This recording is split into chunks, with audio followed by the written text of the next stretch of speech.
White layer. হ্যাঁ, অনেকেই আপনারা নামটার সাথে পরিচিত নয়, আপনাদেরকে আমি বলে দিই, এটাকে আমরা বলতে পারি হোয়াইট লেঘন। আর একটু সহজ ভাষায় যদি আপনাদেরকে বোঝায়, সেটা হলো আমরা বাজার থেকে যে ডিমটা প্রতিনিয়ত কিনে খাই 6 টাকা, কখনো 5 টাকা, কখনো 4 টাকা, কখনো 7 টাকায়, সাদা যে ডিমটা আমরা বাজারে সবসময় অ্যাভেলেবেল পাই, এটাকে আমরা হোয়াইট লেগনও বলতে পারি বা হোয়াইট লেয়ারও বলতে পারি। যাই হোক বন্ধুরা, আজকের আমরা আলোচনা করব সেই হোয়াইট লেগন নিয়ে বা হোয়াইট লেয়ার নিয়ে। আমাদের সাথে রয়েছেন আজকের অভিষেক নায়ক স্যার। আমরা যদি হোয়াইট লেগন পালন করি সেক্ষেত্রে কিভাবে শুরু করতে পারি, এটা কমার্শিয়ালি করা যাবে কিনা, 10টা 15টা দিয়ে করা যাবে কিনা, কোথা থেকে বাচ্চা পেতে পারি, কিভাবে পালন করতে পারি, কোথায় কোথায় পাওয়া যায় এই মুরগিগুলো, এই হোয়াইট লেগনের মুরগির সম্পূর্ণ বিস্তারিত তথ্য জানবো আজকের স্যারের কাছ থেকে। স্যার নমস্কার। নমস্কার, কেমন আছেন আপনি? ভালো আছে। এটা একটা আর্টিফিশিয়ালি ডেভেলপড ব্রিড, মানে এটা ল্যাবরেটরিতে ডেভেলপ করা হয়েছে পাখিটাকে। আচ্ছা, মানে নর্মালি বলতে গেলে লেয়ার ভ্যারাইটি যাদের বলি, মানে ডিমের জন্য, তারা খায় কম, ডিম দেয় বেশি। আচ্ছা স্যার, এটা যদি ল্যাবে তৈরি করা হয় তাহলে যে কোনো মুরগির বীজ থেকেই তৈরি হয়েছে? অবশ্যই। স্যার, কোন মুরগির সাথে কোন মুরগির ক্রস করিয়ে এই মুরগিটা তৈরি হয়েছে? ব্রাউন লেঘর্ন বলে একটি পাখি ছিল, হ্যাঁ, যেটা ওটা ন্যাচারাল ব্রিড। সেটা আমাদের ভারতীয় প্রজাতিই না। আমরা যেগুলো কমার্শিয়াল পুষি তার ম্যাক্সিমামই ভারতীয় প্রজাতি না। আচ্ছা, কিন্তু এই পাখিটাকে আমেরিকান সায়েন্টিস্টরা ডেভেলপ করেন এবং সেখান থেকে তাদের জিনোম চেঞ্জ করতে করতে করতে করতে জেনেটিক্যালি মডিফাই করতে করতে একটা লং প্রসেস, অনেকটা লং প্রসেস, তারপরে একটি পাখি আসে যেটাকে ফুললি হোয়াইট হয় এবং পাখিটা খুবই আকৃতিতে ছোট। সেই পাখিটা হিউজ পরিমাণে ডিম দেয়। আচ্ছা, এবং আমাদের সমস্ত পাখিগুলো যারাই আছে মোরাললেস সবাই খুব আর্লি বললেও 5 মাস বা 6 মাস থেকে ডিম দেয়। এই পাখিটাই অনলি বার্ড যে 4 মাস থেকে ডিম দেওয়া শুরু করে। আচ্ছা, ফুল ডিম 4 মাসে শুরু হয়, 4 মাস বয়স থেকেও ডিম দেওয়া স্টার্ট করে। আচ্ছা আচ্ছা। এই পাখিটা ছোট হয় আকৃতিতে, 1 কেজি থেকে 1 কেজি 200 এদের ওয়েট হয়। এবং আমরা সব মুরগির ক্ষেত্রেই বলে থাকি বডি ওয়েটের 10% খায়। এরা এমন একটা পাখি বডি ওয়েটের 8% খায়। এই বডি ওয়েট মানে খাবার কম, ডিম বেশি। এবং পার ইয়ার এই পাখিটার ডিম 350। মানে 365 দিনে 350টা ডিম, 50টা ডিম দেয়, মানে এভরিডে ডিম দেয়। এবং এই ডিমের স্প্যানটা কিরম ভাবে হিসেব হয়, আমাদের এখানে দিন বলে আমরা হিসেব করি না, এখানে আমরা ঘন্টা ধরে হিসেব করি। প্রতি 22 ঘন্টা একটি করে ডিম উৎপন্ন হবে। মানে প্রচুর ক্যাপাসিটি থাকে তাদের ইউট্রাসের। এবং সেই জন্যই পাখিগুলো কি হয়, একটু হাই মেনটেন্যান্স বার্ড, মানে সবসময় একটু ক্যালসিয়াম ঘাটতি তাদের শরীরে, সবসময় তাদের শরীরে আয়রনের ঘাটতি হয়ে যায়, ওটাকে দেখতে হয় বারবার। মুরগিকে ঝিনুক খাওয়াতে হয়, ঝিনুকের শেল খাওয়াতে হয়।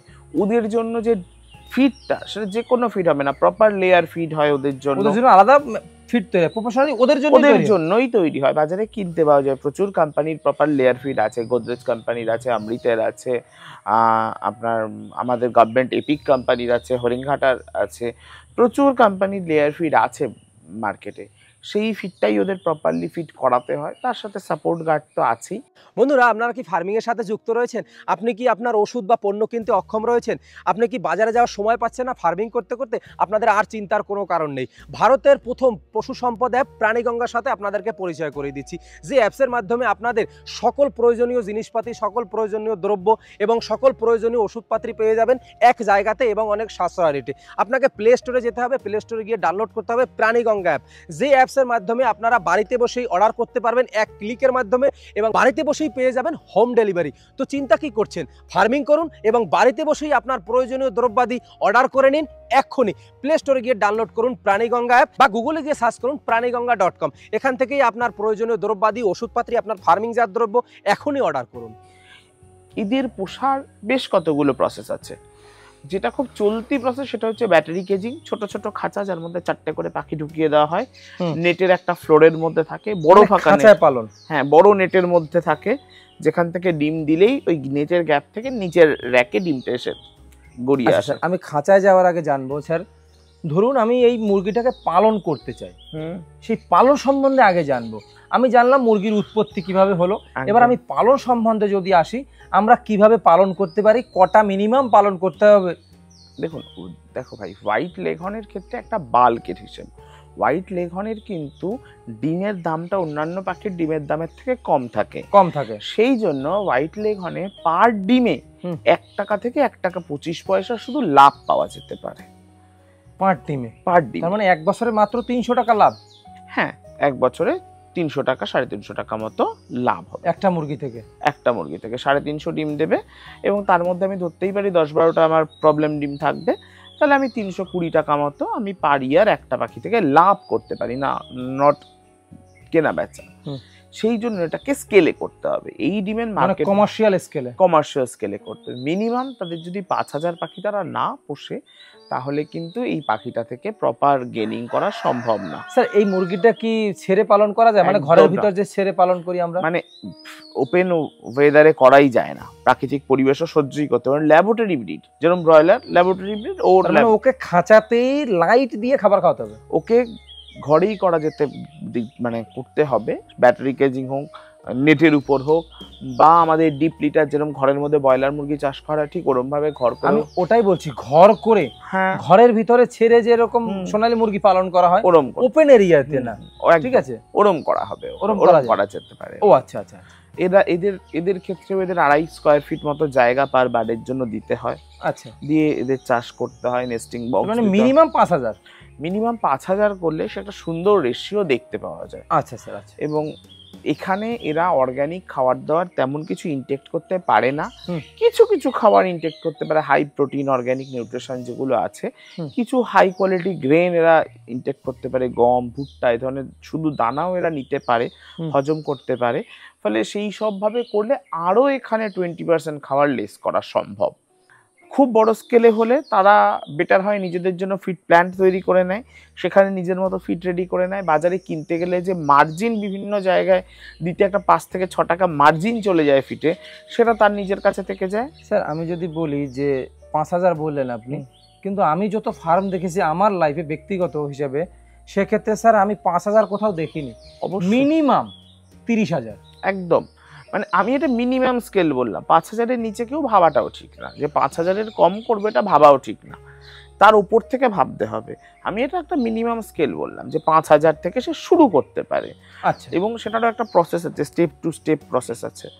আর আমাদের অল ইন্ডিয়াতে একটা কোম্পানি এই বাচ্চা বিক্রি করে, সেটা হচ্ছে ভেঙ্কিস। অল ইন্ডিয়াতে একটাই কোম্পানি? একটা কোম্পানি তাদের দাবিয়ে পয়সা নেয়? অবশ্যই বাচ্চার দাম বেশি নেয়। এই বাচ্চাটা সেক্স বাচ্চা বিক্রি হয়, মানে মেল ফিমেল আলাদা করে বিক্রি হয়, ফিমেলটাই পাওয়া যায়, মেল মার্কেটে পাওয়া যায় না, পাওয়া গেলে ওই ককরেল হিসাবে কম টাকা। সেই মাদার ব্রিড ওদের কাছেই রয়েছে? ওদের কাছেই রয়েছে। এই ব্রিডটা লক করা ব্রিড লকটা একটু কঠিন বিষয়, সোজাভাবে বললে এমন জায়গায় ব্রিড করতে করতে এনে দাঁড় করানো হয়েছে পাখিটাকে, যার থেকে পরবর্তী ব্রিড করলে একটা খারাপ ব্রিড, লসজনক, রোগাক্রান্ত এরকম একটা ব্রিড তৈরি হবে। তার মানে ওরা আপনাকে যেটা দেবে ওইটাই আপনাকে পালন করতে হবে, ওটা থেকে আপনি মাদার ব্রিড বানাতে পারবেন না? কখনো পারবো না। এই জন্য এই ব্রিডটার কমার্শিয়াল নাম এখন ইন্ডিয়াতে যা বিক্রি হয় BV300, ব্রিড অফ ভেঙ্কিস 300 নম্বর জেনারেশন ওদের কাছে। মানে এবার 300 বছর জেনারেশন, মানে 300 বছর পুরনো, মানে ওদের কাছে 300 নম্বর জেনারেশন এটা। আচ্ছা, 301 মানেই ওরা সব থেকে লসজনক ব্রিড। আবার ওরা ওই 300 টাকাই ধরে রেখেছে, 300 টাকাই ধরে রেখেছে। মানে ওরা এমন একটা ব্রিড থেকে এই বাচ্চাটাকে বার করছে, যেটাতে ওই ওখানে এসেও ম্যাক্সিমাম ক্যাপাসিটি 350-তে ডিম পারছে, এবং সব থেকে লাভজনক ভ্যারাইটিও। তারপরে বার করতে গেলেই হয় লিথাল জিন আছে, অথবা ওদের কাছ থেকে বাচ্চা কেউ কিনে নিয়ে নতুন করে তৈরিও করতে পারবে? কখনো পারবে না। ব্রিড লক করা রয়েছে, মানে সিস্টেমটাকে এমন ভাবে বানানো, মানে এর বাইরে কারো যাওয়ার মুশকিল সমস্যা। বিষয়টা হচ্ছে অনেক কিছু আছে, যেরকম আমরা কিছু কিছু ভিডিওতে দেখা যায় না, ওই ব্রাজিলে গরুর খাটালে গান চলে। আমাদের সাধারণ মানে আমাদের চাষি যারা আছে তারা ততটা হাই গ্রেডে এগোই না, পড়েই না। তাহলে সেখানে আমাদের যেমন মিউজিক থেরাপি করে আমাদের প্রেশার কমানো যায়, গরুরও সেমভাবে দুধ বাড়ানো যায়, মুরগিরও ঠিক এইভাবে ব্রিড লক করা যায়। সেই অবধি চাষিরা আসেই না, জেনেটিক্যাল নলেজ অবধি আসেই না। ফলে সেইভাবে ব্রিডকে লক করা যায়, যে এই ব্রিডটা এই অবধি গিয়েই দাঁড়িয়ে গেল। আপনার লক করতে গেলে তো আপনাকে নিজেকে বাচ্চা তৈরি করতে হবে।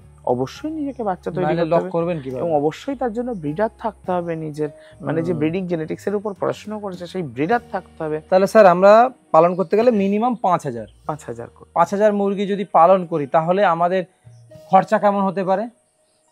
পার ডের হিসেব করে যদি আমি একটা খরচা বলি, যখন থেকে পাখিরা ডিম পাড়া স্টার্ট করলো, একটা ডিম উৎপন্ন করতে একটা ফার্মের একটা মুরগিতে কত? 3.5 টাকা খরচ হয়। না আমি ওটা বলছি না, ধরুন 4 মাসে যবে থেকে ডিম আসবে তখন অব্দি একটা পাখিকে রেডি করতে 350 থেকে 400 টাকা খরচ হয়। স্যার যদি 350 থেকে 400 টাকা আমার খরচা হলো একটা পাখি রেডি করতে বাচ্চার দাম নিয়ে, আমি 1 বছর যদি ওটাকে পালন করি তাহলে আমি লাভ পেলাম 350 টাকা, আমার খরচা হলো 450 টাকা, তার মানে তো আমার 100 টাকা লস না। আপনি তো 1 বছরের বিজনেস নয়, 2 বছরই করলাম, 2 বছর করবো, তার মানে আমার 2 বছর বসে যদি করি তাহলে 350 আর 350 700 টাকা।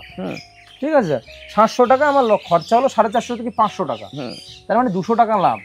200 টাকা একটু বেশি হয় যখন আমরা পাখিটাকে বিক্রি করে দিচ্ছি, তার ভিতরে আরো অনেক খরচা আছে, ডিম তো সব সময় পারবে না। না, ও তো 2 বছর তো ওই হিসেবেই ডিম দেবে, মর্টালিটি হবে। মর্টালিটির ক্ষেত্রে বলি এই পাখিরা ভীষণ স্ট্রং, এদের 1% বা 2% মর্টালিটি হয়, মানে ওই অল্প জায়গাতে 2 বছর ধরে 4টে মুরগি থাকবে, কিন্তু পোল্ট্রির মতো বাড়বেও না। না, এনার্জি সব তো বেরিয়ে যাচ্ছে ভাই।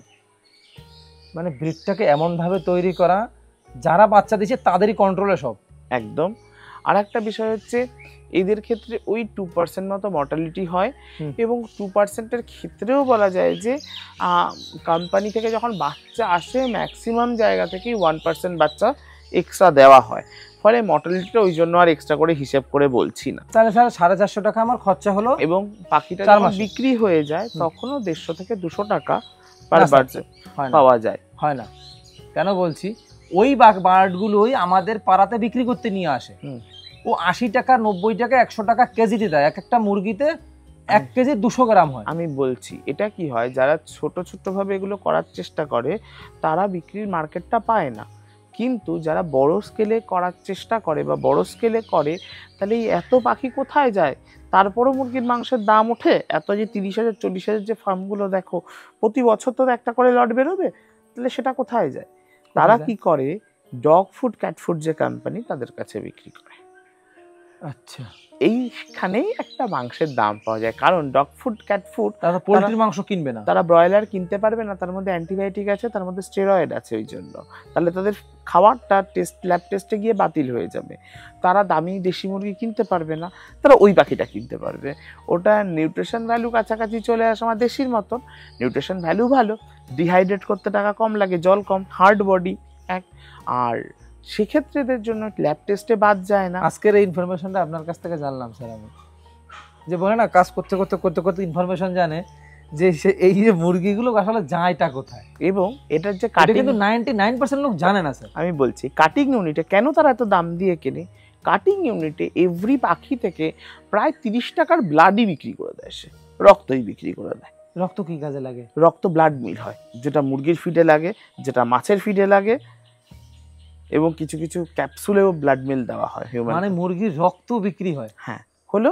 তারপরে ওই পাখিটা যেহেতু ফুললি সাদা, অ্যাডাল্ট গ্রোয়িং ফেদার যেটুকু থাকে ভালো ফার্মদের ক্ষেত্রে, সেই ফেদারটা তো ওদের নষ্ট হয় না। ডানায় 8টা ফেদার থাকে, এক একটা ডানায় 8টা ডানার ফেদার ম্যাক্সিমাম নষ্ট হয় না। না, ডানার ফেদার 8টা ফেদার, ওই 8টা 16টা ফেদার।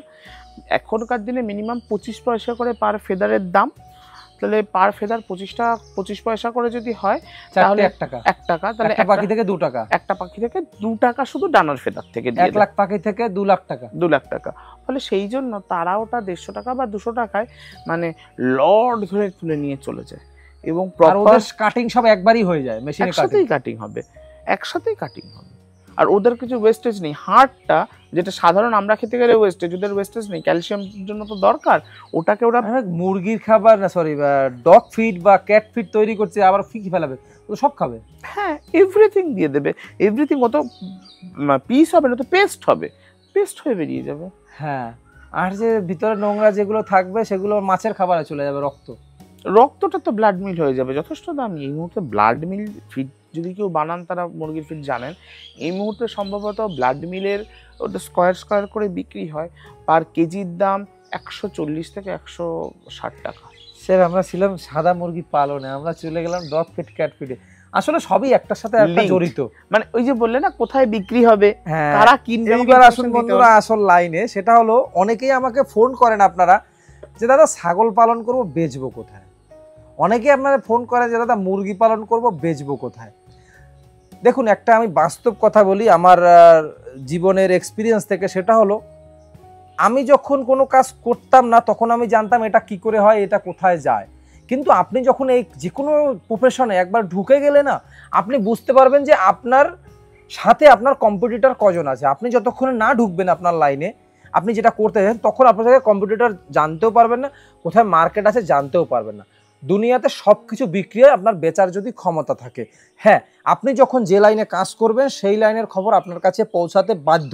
আপনি ঘরে বসে থাকলেও আপনার কাছে কেউ কানে কানে গিয়ে বলবে এই জায়গাতে বিক্রি হয়। একদম একদম, কারণ ওরাও প্রতিনিয়ত খুঁজছে। এর জন্য স্যার আপনাকে ওই লাইনে ঢুকতে হবে। অবশ্যই, যেমন ধরুন আমি ইউটিউব করছি, আমি ইউটিউব করার আগে জানতাম না যে আমাদের পশ্চিমবঙ্গে এতজন ইউটিউবার আছে, ইউটিউবে এই গেম হয়, এই হয় না হয়, কিভাবে কাজ হয়, কিছুই জানতাম না। একদম ঢোকার পরে সবার সাথে পরিচয় হয়, আপনা আপনি। স্যার আমি কারোর সাথে পরিচয় করতে চাইনি, আপনা আপনি একটা সার্কেল যেখানে এক জায়গায় থাকলে পারে আপনা আপনি তৈরি হয়েই যায়। আমি একটা মজার কথা বলি তোমার এই প্রসঙ্গে। আমি ভেটেনারি পড়েছি, অ্যানিমেল হাজবেন্ডারি পড়েছি, তার মধ্যে সমস্ত অ্যানিমেলরা পড়ে। আমি যখন আলিপুর জুতে চাকরি করতে গেছি সেই সময় ওই পাখি দেখতে দেখতে হঠাৎ করে ওই স্নেকের সেকশনটা পাশে ছিল, তো সেই জন্য স্নেকের সেকশনটা ভালো লাগতে লাগতে দীপক মুখার্জির সাথে ভালো পরিচয় হয়ে যায়। সেইখান থেকে আমি তো স্নেকের কাজ শিখে যাই। এখন ভেটেনারিতে কোথায় বাবা বলো সাপ পড়িয়েছিল কেউ পড়ায়নি। এখন আমি প্রপারলি সাপের ট্রিটমেন্ট বুঝি, সব কিছু বুঝি। ও তো একেবারে রেপটাইলের বিষয়, ও তো জুলজির লোকেদের করার কথা, ওই দিক থেকে যাবে তারা। আমি তো সেটা শিখে গেছি, বুঝে গেছি। কালার বার্ডস, সেটা অর্নিথোলজির বিষয়, ভেটেনারিতে ছিল না। ভেটেনারি পাখি বললে হাঁস মুরগিই বোঝে, সেখানে ম্যাকাও, অ্যামাজন প্যারট এগুলো বোঝে না। এখন তো আমাদের ওয়েস্ট বেঙ্গলে, আমি নাম ধরে বলছি না, যারা খুব স্ট্রং এই কালার বার্ডসের উপর কাজ করছেন বা কনসালটেন্ট বা যারা, তাদের ওন ফার্ম আমি কনসালটেন্সি করছি, দেখছি। ওই কাজ করতে করতে শিখেছি। সবই যে বইয়ে পড়ে হয়, কোর্সের মধ্যে বাইরে থেকে ভাবনা চিন্তা হয় কোথায় বেচবো। আরে ভাই আগে শুরু তো করুন। যাই হোক দর্শক বন্ধুরা, আমরা মুরগিতে ছিলাম। 5000 মুরগি থেকে আপনারা মিনিমাম শুরু করতে পারেন। আচ্ছা স্যার, মার্কেটিং এত কিছু বোঝানোর পরে যদি আপনাদেরকে আবার বোঝাতে হয়, তাহলে ফার্ম করতে হবে না, কড়া ভাষায় বলছি, ফার্ম করতে হবে, আপনার করতে হবে না, আপনাকে শিখতে হবে। আচ্ছা স্যার, জানতে হবে। এবার 5000 মুরগি যদি আমি পালন করি, সেক্ষেত্রে সেক্ষেত্রে আমার কতটা পরিমাণে জায়গার দরকার হতে পারে, যেহেতু এ তো খাঁচায় পালন করা যায়? একদম গড় হিসেব করে যদি বলি, তাহলে পার পাখির জন্য 2.5 স্কয়ার ফিট। 2.5 স্কয়ার ফিট খাঁচাতে পালন করা যায় বললে হবে না, খাঁচাতেই করতে হয়। আচ্ছা, ওরম ভাবে বললে হবে না, খাঁচাতেই করতে, ওটাতেই করতে, বাইরেও বাঁচবে না। ব্রয়লার কাজে বাইরে ছেড়ে দিলে বাঁচবে? আমরা বলছি না, ঘরের ভিতরে। হ্যাঁ অবশ্যই। আমি যে খাঁচার কথা বলছি ওটা হলো ছোট, যে ব্যাটারি কেজিং এ করা যাবে, ডিপ লিটারে করা যাবে, মানে কেজেই করতে হবে। ও ফ্রি রেঞ্জ বাঁচবে যাবেই না, না, ও ওয়েদার সহ্য করতে পারে না। আচ্ছা, কতটা জায়গার দরকার? তার মানে একটা 2.5 স্কয়ার ফিট। 2.5 স্কয়ার ফিট করে ধরতে পারি। আচ্ছা, এটা যদি আমরা কেজিং এ করি, একটু মানে এস্টাবলিশমেন্ট কস্ট বাড়ে, বাট আরো কম জায়গায়, কারণ তো লেয়ারের উপর লেয়ার, আরো কম জায়গায় হয়ে যাবে। স্যার কস্ট কত আসতে পারে? কিসের? 5000 মুরগিতে পুরো কস্ট, মানে আপনার ফার্মটাকে দাঁড় করাতে কেমন টাকা ইনভেস্টমেন্ট? একটা তো হিসেব আমি স্মুথলি বলে দিলাম, 350 থেকে 400 টাকা পার পাখি। একটা বার্ডে আমি ঘরটর খাঁচাটা, এটা হচ্ছে বার্ডের হিসেব করতে হবে, ইনভেস্টমেন্ট হিসেব করতে হবে। আর সেকেন্ডলি আসি আমি ঘরটরের ক্ষেত্রে, তাহলে যারা নতুন নতুন করছেন তারা খুব হাই ইনভেস্টমেন্টে ঘর না করে, যেরকম আমাদের ব্রয়লারের ঘরগুলো হয়, ওপরে ত্রিপল বা ওপরে কিছু সেই রকমভাবে যদি করা যায়, তাহলে 1000 বা 2000-এর একটা শেড করতে ম্যাক্সিমাম 1.5 লাখ টাকা লাগে। আর এই মুরগিগুলো স্যার কমজোর খাঁচায় করাও যাবে না, এই মুরগিগুলো খুব উড়াউড়ি করে। হ্যাঁ, না বাইরে থাকলে এরা খুব ওড়ে বা সেরকম না, ছোটবেলায় তো এরা হালকা ভয় প্রচুর এদের। জায়গার উপর ডিপেন্ডেন্ট। আস্তে আস্তে ওই ব্যাটারি কেজের পাখি তো ভয় পাবে, মানুষই দেখতে পায় না, যেরকম ভাবে রেডি করা যাবে সেরম হয় ওরা। আচ্ছা, তাহলে সেক্ষেত্রে আমরা এই 1-1.5 লাখ টাকা যদি 2500-এর 2000-এর ঘর বলি, তাহলে 5000-এর ঘর করতে আমাদের 3-3.5 লাখ টাকা মিনিমাম লাগবে।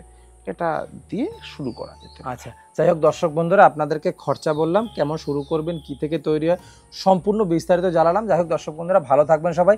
কেউ যদি ফার্ম করতে চান, কেউ যদি ফার্ম করার ইচ্ছুক রয়েছে, বুঝতে পারছেন না, অবশ্যই স্যারের কাছ থেকে পরামর্শ নিতে পারেন। স্যার আপনাদের জন্য সব সময় 24 ঘন্টা ফ্রি রয়েছেন। আমি বলবো জানুন বুঝুন, তারপরেই ফার্ম শুরু করুন। হুট করে কোনো ভিডিও দেখে, কারো ভিডিও দেখে, এমনকি আমার ভিডিও দেখে ফার্ম করতে আসবেন না, আসবেন না, আসবেন না। যাই হোক দর্শক বন্ধুরা, ভালো থাকবেন সবাই। দেখা হবে কোনো নতুন ভিডিওতে, কোনো নতুন ফার্মিং নিয়ে, কোনো নতুন খামারের সাথে।